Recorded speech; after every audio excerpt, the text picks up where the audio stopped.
ከልክ በላይ ደግነት ትልቅ ዋጋ ያስከፍላል። በጣም በጣም ትልቅ ዋጋ። ጉልበታችሁ፣ ገንዘባችሁ፣ ጊዜያችሁ ብዙ ነገር ታጡበታላችሁ። በጣም በጣም ከላይ ወደ ታች ፍጥፍጥ አድርጎ ነው የሚጥለው ደግነት ከልክ ሲበዛ። ልጆቻችሁም ሳይቀር መጠቀሚያ ነው የሚያደርጓችሁ። ዘመዶቻችሁ፣ ጓደኞቻችሁ ያገኛችሁ ሁሉ መጠቀሚያ ሆናችሁ ነው የምትቀሩት። ምክንያቱም እናንተ ህይወታችሁ ላይ ቀይ መስመር አላሰመራችሁ።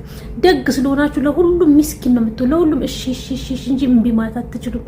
ከዛ አስተውላችሁ እምቢ ማለት ስትጀምሩ ያ ሁሉ ሰው አጅቧችሁ የነበረ መጠቀሚያ ስለነበራችሁ እምቢ ማለት ስትጀምሩ ይሸሻሉ። ካጠገማችሁ ብርን ብለው ይጠፋሉ።